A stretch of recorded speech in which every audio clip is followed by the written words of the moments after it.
नमस्कार, अपना उत्तर प्रदेश में आपका स्वागत है और मैं हूं आपके साथ लोकेश जगवानी। कोरोना वायरस के संक्रमण काल में हर वर्ग की चिंता करने वाले मुख्यमंत्री योगी आदित्यनाथ ने शुक्रवार को गन्ना किसानों का लंबे समय से बकाया शुक्रवार को भुगतान किया। अब तक प्रदेश सरकार किसानों का 1 लाख करोड़ रुपया भुगतान कर चुकी है। मुख्यमंत्री योगी आदित्यनाथ ने सरकारी आवास पर गन्ना किसानों का बकाया रुपया ऑनलाइन से भुगतान किया। किसानों की यह बकाया धनराशि उनके खाते में सीधा ट्रांसफर की गई। मुख्यमंत्री योगी आदित्यनाथ ने आज बटन दबाकर किसानों के खातों में गन्ना मूल्य के भुगतान स्वरूप 418 करोड़ रुपए की धनराशि ऑनलाइन ट्रांसफर की और इसके साथ ही सरकार ने 3 वर्ष के अपने कार्यकाल में 1 लाख करोड़ रुपए से अधिक राशि के गन्ना मूल्य भुगतान का रिकॉर्ड बनाया। 3 साल में योगी आदित्यनाथ सरकार ने 1,325 करोड़ रुपए गन्ना मूल्य का भुगतान करने का रिकॉर्ड बनाया है। अभी तक किसी सरकार ने इतना भुगतान 5 साल के कार्यकाल के दौरान नहीं किया है। गन्ना किसानों को अब तक का सर्वाधिक भुगतान करने का रिकॉर्ड योगी आदित्यनाथ सरकार के नाम है। मैं प्रदेश के अपने अन्नदाता किसानों को गन्ना विभाग के द्वारा गन्ना किसानों के अब तक के 1 लाख करोड़ से अधिक की धनराशि का सीधा भुगतान करने के लिए हृदय से बधाई देता हूं और साथ ही साथ गन्ना विभाग को हृदय से धन्यवाद भी देता हूं। शासन की कार्यपद्धति स्वयं की नहीं बल्कि जनता की संतुष्टि का कारण बनना चाहिए और विगत 3 वर्ष 3 माह के अंदर उत्तर प्रदेश के चीनी उद्योग के इतिहास का ये बहुत ही स्वर्णिम अवसर है जब इतनी बड़ी धनराशि का भुगतान डीबीटी के माध्यम से सीधे किसान के खाते में सरकार के सहयोग से हुआ हो। ये इसलिए संभव हो पाया क्योंकि अन्नदाता किसानों का आशीर्वाद राज्य सरकार और केंद्र सरकार के ऊपर रहा है और दोनों सरकारों ने मिलकर के संकट के काल में भी जूझते हुए गन्ना किसानों की और किसानों की समस्या का समाधान का मार्ग निकाला है। मुझे प्रसन्नता है कि जब कोरोना काल प्रारंभ हुआ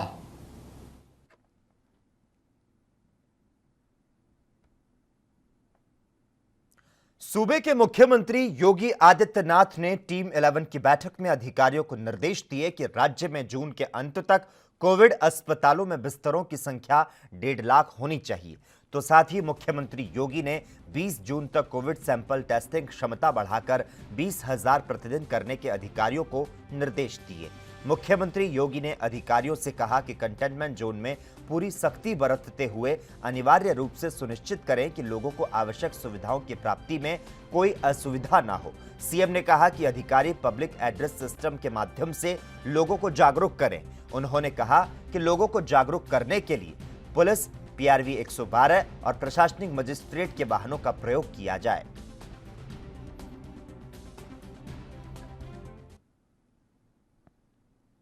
कोरोना महामारी के संकट के बीच लोगों को पेट्रोल और डीजल की महंगाई की मार का सामना करना पड़ रहा है। कीमतों में वृद्धि का सिलसिला लगातार 13वें दिन जारी रहा और आज शुक्रवार भी पेट्रोल और डीजल महंगा हो गया। इस पर क्या है लखनऊ वासियों की प्रतिक्रिया, आइए जानते हैं।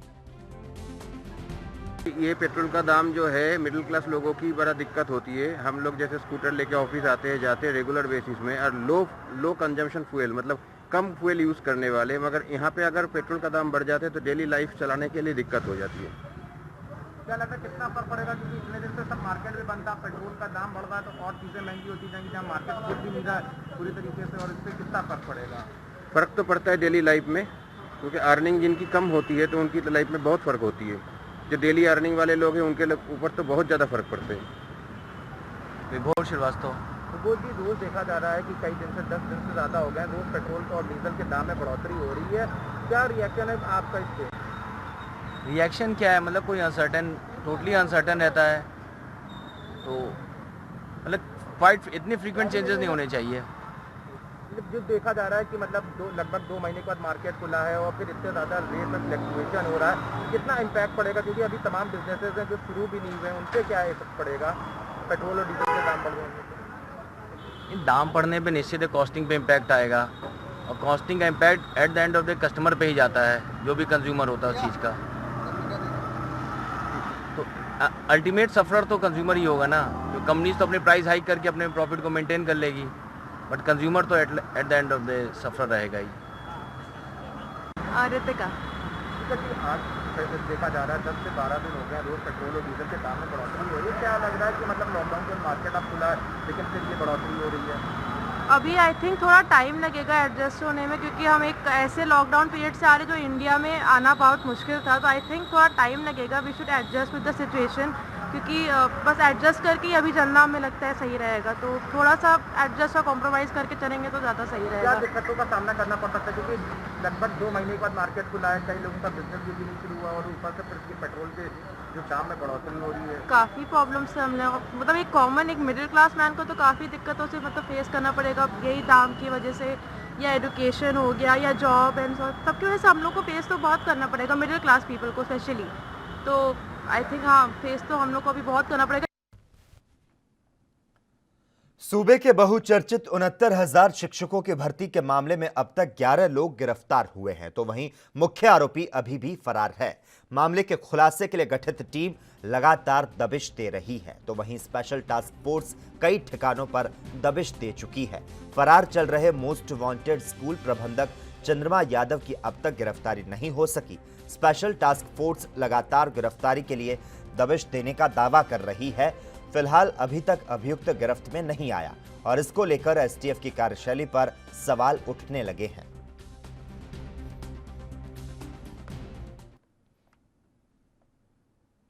योगी के राज्य मंत्री अनिल शर्मा का विवादित बयान फेसबुक लाइव पर सामने आया। मंत्री ने विपक्ष की ओर इशारा करते हुए कहा कि देश में कुछ काली भेड़ है जिनको मैं चीनी समान मानता हूं। राज्य मंत्री अनिल शर्मा ने राहुल गांधी पर सीधे तौर पर देश विरोधी होने के आरोप लगाए और कहा कि राहुल गांधी के परिवार और चीन के राष्ट्रपति शी जिनपिंग के बीच एक समझौता एक दूसरे के हितों की रक्षा करने का हुआ था। चीन का हित तो भारत की जमीन को कब्जाने में है, भारत के सैनिकों की शहादत करने में है, लेकिन आपका क्या हित है? नेहरू गांधी परिवार देश का नाम इसीलिए लेते हैं, जब ये राष्ट्र का नाम लेंगे तभी देश की जनता इनका साथ देगी। मैं चाहता हूँ चीनी सामान जिस तरीके से हम उनका तिरस्कार कर रहे हैं, इस देश में कुछ काली भेड़ हैं, उनको भी मैं चीनी सामान ही मानता हूँ। आज राहुल गांधी ने एक बयान दिया है, उसने कुछ प्रश्न पूछे हैं, लेकिन हमारा प्रश्न ये है कि आपने एक MOU चाइनीज़ सरकार के साथ किया, देश के साथ हमने संधियाँ होती हुई देखी है, लेकिन किसी व्यक्ति और किसी परिवार की संधि एक राष्ट्र के साथ होना और एक देश से अलग हट के, ये तो बड़ी अजीब बात है। आपने उसमें संधि की है कि ये आपका परिवार और चीन की कम्युनिस्ट पार्टी के सचिव शी जिनपिंग एक दूसरे के हितों की रक्षा करें। चीन का हित तो भारतवर्ष की भूमि कब्जाने में है, यहाँ के सैनिकों की शहादत करने में है। आपका क्या हित हो सकता है? दोस्तों, ये बड़ा गंभीर मामला है, समझने वाला मामला है। ये वो लोग हैं जो आज प्रश्न कर रहे हैं, ये अपने स्टेटमेंट में भारतवर्ष का नाम इसलिए लेते हैं कि राष्ट्र का नाम जब ये लेंगे तभी भारतवर्ष की जनता इनकी बात पूछेगी। बाकी उसमें जो भी नैरेटिव होता है, जो भी ये बात कहते हैं, वो निश्चित रूप से इस देश के साथ साजिश का एक हिस्सा होगा। ये वो लोग हैं जो आर्म्ड फोर्सेस स्पेशल एक्ट को हटाने की बात अपने मैनिफेस्टो में कहते हैं कि वो लोग हैं जिन्होंने प्रिवेंशन ऑफ टेररिज्म एक्ट को हटाने का काम इस देश से किया। आतंकवादियों और राष्ट्रद्रोहियों की मदद के लिए हर वो काम ये करते हैं जो ये कर सकते हैं। ये जेएनयू में जाने वाले लोग, आज़ादी के नारे लगाने वालों के साथ खड़े होने वाले लोग, साथ खड़े होने वाले नहीं बल्कि चीनी सैनिकों द्वारा लद्दाख में 20 भारतीय सैनिकों को मारने के बाद देश में एक बार फिर से चीनी उत्पादों के बहिष्कार की आवाजें उठने लगी है। अगर ऐसा होता है तो भारतीय खेलों, खासकर क्रिकेट पर इसका बड़ा असर होगा, जिसके अधिकतर करार चीनी कंपनियों के साथ है। भारतीय ओलंपिक संघ के कोषाध्यक्ष आनंदेश्वर पांडे ने कहा कि यह उनका निजी सुझाव है कि आईओए को लिनिंग के साथ अपने प्रायोजन को खत्म करना चाहिए। देखिए, जहाँ तक बात है इस विषय पर, तो भारतीय ओलंपिक संघ के सभी पदाधिकारी और जो विंग कोषाध्यक्ष और हमारी सेक्रेटरी जनरल से भी बात हुई। हम लोग देश से अलग नहीं हैं। प्रधानमंत्री जी जो आह्वान किया है और देश की जो भावना है उस भावना को हम लोग आदर करेंगे। और अभी हम लोगों को मतलब ओलंपिक, टोक्यो ओलंपिक में अभी 1 साल का समय है, उसके जो ये लॉकडाउन की स्थिति मतलब सामान्य होती है, हम अपनी कार्यकारिणी और एकजुटी में बुला के इस करार को रद्द करने का निर्णय लेंगे। क्योंकि जो भावनाएं सभी की देशवासियों की है वही भावनाएं हम लोग की है। हम लोग अपने जवानों के साथ, अपने देश के साथ एकजुटता से खड़े होंगे। सर, इंडियन ओलंपिक एसोसिएशन का क्या टाई अप हुआ था? कौन सी चाइनीज कंपनी? मेरी लीलिन चाइनीज कंपनी थी जो किट स्पॉन्सर करती है, तो लीलिन से टाई अप हुआ था। वो बैडमिंटन का भी सामान बनाती है, जो भी करता है, तो उससे ये टाई अप हुआ था कि जो भी खिलाड़ी भाग लेगा ओलंपिक में वो लीलिन का किट पहन के, जूता और टी शर्ट और सॉक्स, ट्रैक सूट, ये सब उसके ब्रांड जो हैं वो पहन के भाग लेंगे। तो अब मैं समझता हूँ कि इन परिस्थितियों में जो आज कल की है उस स्थिति में ये उचित नहीं होगा कि हमारा देश का प्रतिनिधित्व करने वाले खिलाड़ी लीलिन के किट पहन के भाग लें। तो बाकी खेल वालों को भी क्या, जो बाकी स्पोर्ट है उसको भी ऐसे करना चाहिए? नहीं, सारी स्पोर्ट करेगी। जब आईओ करेगी तो जो ओलंपिक में भाग लेते हैं तो अलग अलग लोगों के लिए अलग। ओलंपिक में जो ओलंपिक, इंडियन ओलंपिक एसोसिएशन जो निर्णय लेती है वही मान्य होता है, वही बाध्यकारी होता है। पूर्वी लद्दाख के गलवान घाटी में भारत और चीन के बीच हुई हिंसक झड़प में घायल हुए सभी 76 जवान खतरे से बाहर हैं। तो वहीं कुछ रिपोर्ट में दावा किया जा रहा था कि 10 भारतीय जवान लापता हैं। भारतीय सेना ने इसका खंडन किया है और कहा है कि हमारा कोई भी जवान लापता नहीं है। इस पर रक्षा विशेषज्ञ एसपी सिन्हा ने खुशी जताई है। ज्ञात हुआ है कि जो 76 हमारे जवान जो इंजर्ड हुए थे उसमें से 58 वापस आ गए हैं। इसका मतलब हुआ है, बहुत अच्छी बात है, खुशखबरी है ये। और इसका मतलब हुआ कि जो उनको इंजरी हुई थी वो इतना गंभीर, भयंकर नहीं था। लेकिन एक बिंदु पर मैं टिप्पणी करना चाहता हूँ कि ये उनको चोट लगी कैसे। ये इंजरी हुआ क्योंकि Chinese PLA soldiers iron rod, लोहे का रॉड जिस पे तार बांधा हुआ था और कुछ में नकल्स थे, तो वो इस्तेमाल करके ये हमारे ट्रुप्स को इंजर किया गया है। हम लोग को भी चाहिए, क्योंकि ये आइटम इंडियन आर्मी में स्किल्ड नहीं है, लेकिन army commander special financial powers के तहत हमको भी चाहिए कि हम अपने ट्रुप्स को आयरन रॉड दें, उसमें वायर लगाएं, क्योंकि जब चीन इस आयरन रॉड को हथियार के रूप में इस्तेमाल करता है और हम शांति चाहते हुए जब वार्तालाप के लिए जाते हैं या ये देखने जाते हैं कि विड्रॉल एग्रीमेंट के अनुसार हो रहा है कि नहीं हो रहा है, तो हमको भी ये सब हथियार के रूप में ले जाना चाहिए और उसका इस्तेमाल करना चाहिए, ताकि भविष्य में ऐसी वारदात फिर न हो और हम को अचानक ऐसी परिस्थिति का सामना न करना। भारतीय सेना के ऊपर गलवान घाटी में हुए हमले के बाद जनता में काफी आक्रोश देखने को मिल रहा है। जवानों के शहीद होने के बाद पूरे भारतवर्ष में जन आक्रोश है।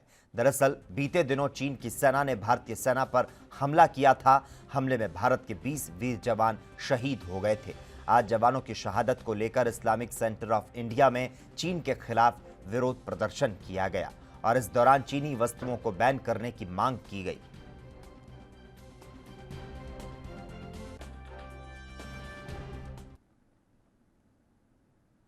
देश भर में जारी चीन के खिलाफ प्रदर्शन के बीच आज संभल जनपद में बजरंग दल ने चीनी राष्ट्रपति शी जिनपिंग का पुतला फूंका और चाइनीज सामान के बहिष्कार के नारे लगाए, तो साथ ही गलवान घाटी के शहीदों को नम आंखों से श्रद्धांजलि दी। संभल के कस्बा नरौली में चाइना के खिलाफ वह बजरंग दल का गुस्सा फूट पड़ा और जबरदस्त आक्रोश प्रदर्शन करते हुए नारेबाजी की गई।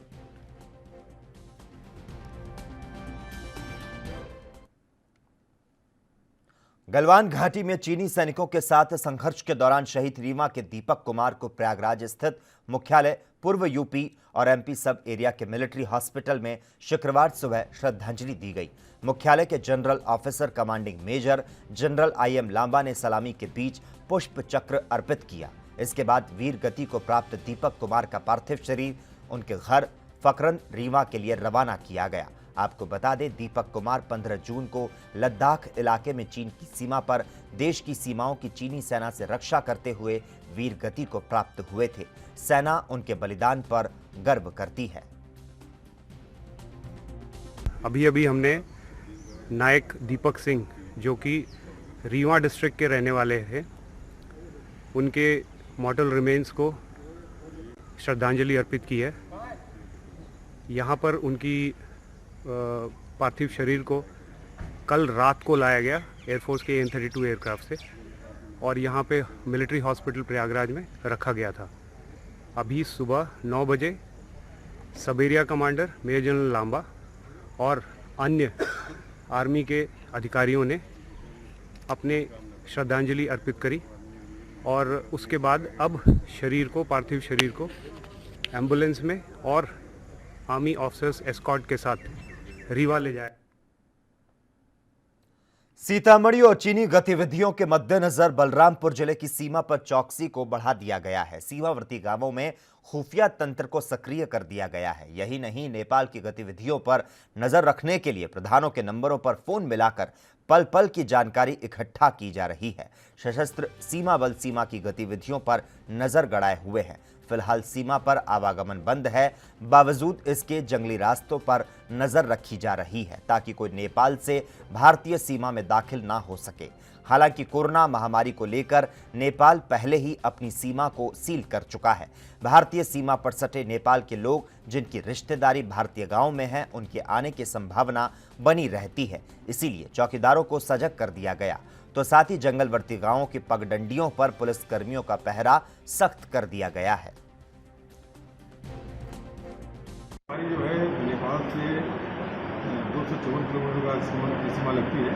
हमारे 3 जनपद इसमें आते हैं, बलरामपुर और बहराइच। और सीमा पर पहले से ही अधिकार को पता है कि तैनात रहती है और नेपाल की ATF रहती है। दोनों में बहुत अच्छा सामंजस्य तालमेल रहता है, दोनों जुगनू पे काम करते हैं। नेपाल की ATF और हमारी SSB का बहुत अच्छा तालमेल है और सीमा पर होने वाले हर तरह के अपराध को रोकते हैं। साथ ही हमारी जो जनपद पुलिस है, ये भी एक तालमेल बनाए रहती है और किसी भी तरह का कोई अपराध या तस्करी जैसे पकड़ आते हैं तो उनमें काम करते हैं। तो हमारा ये सामंजस्य बना हुआ है और इसी कोई बात नहीं है। तो इस तरह सामंजस्य हम काम कर रहे हैं। हमारे ज्ञान में जो भी चीज़ें हैं बिल्कुल सही है और किसी भी तरह का कोई तनाव परिस्थिति नहीं।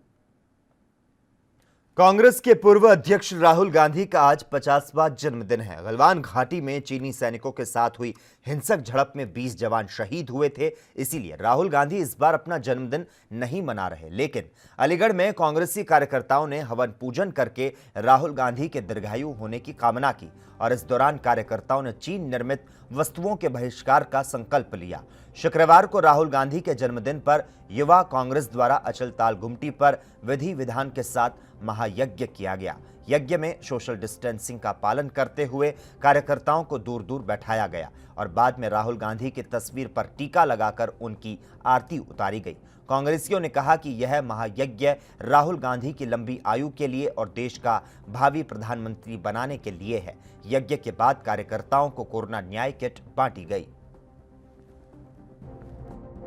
आज राहुल जी का 50वां जन्मदिन है। अलीगढ़ युवा कांग्रेस द्वारा महायज्ञ का आयोजन किया गया, जिसमें हम लोगों ने ये कामना करी कि उनको दीर्घायु प्रदान हो एवं वो भारत के भावी प्रधानमंत्री बने। ईश्वर उनको आशीर्वाद दे ताकि वो प्रधानमंत्री बनकर देश की सीमाओं पर इस वक्त जो भारत असहाय महसूस हो रहा है वो असहाय महसूस ना करे, और जो भी देश में एकता अखंडता तार तार हो गई है, हम देख रहे हैं इतने 6 साल से भारतीय जनता पार्टी के समय पर, वो सब एकता अखंडता बनी रहे। हिंदू मुस्लिम एकता के साथ हम लोग देश के विकास में अग्रसर रहे। आज हम लोगों ने यहाँ महायज्ञ किया। उसके साथ साथ हम लोगों ने जो गलवान वैली में हमारे जो सैनिक हैं जो शहीद हुए हैं, उन सैनिकों की शहादत में हम लोगों ने चाइना के जितने भी प्रोडक्ट हैं जिनको हम अपने रोज़मर्रा के जीवन में इस्तेमाल करते हैं, उसका बहिष्कार करने का आज हमने प्रण लिया। और ये मुहिम हम जिले से आज हमने शुरू करी है। पूरे प्रदेश एवं पूरे देश भर में ये मुहिम को चलाएंगे कि चाइना का जो भी प्रोडक्ट है हम उसका बहिष्कार करें। और हम प्रधानमंत्री जी से भी मांग करते हैं कि जो भी सामान चाइना से हमारे देश में आ रहा है उसको तत्काल प्रभाव से उस पर रोक लगाई जाए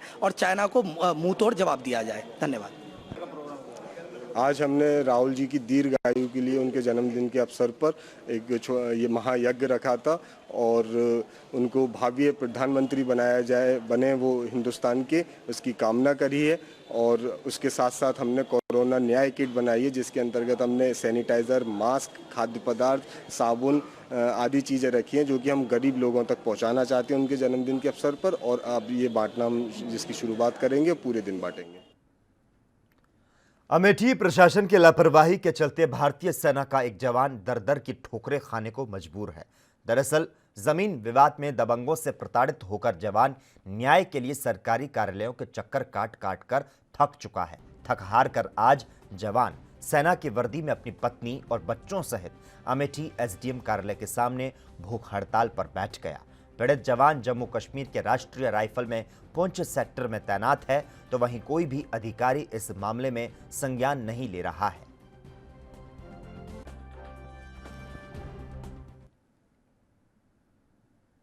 उधर झांसी जिले के मऊरानीपुर तहसील में पाकिस्तान से आए हुए टिड्डियों के दल ने हमला कर दिया। इससे मऊरानीपुर क्षेत्र में हलचल का माहौल बना हुआ है, तो वहीं संभावित खतरे को देखते हुए प्रशासन की तैयारियां नाकाफी रही, जो कि फिलहाल किसानों में चिंता का विषय बना हुआ है। पहल से जानकारी होने के बाद भी प्रशासन ने किसी भी प्रकार से माकूल व्यवस्था नहीं की हुई थी।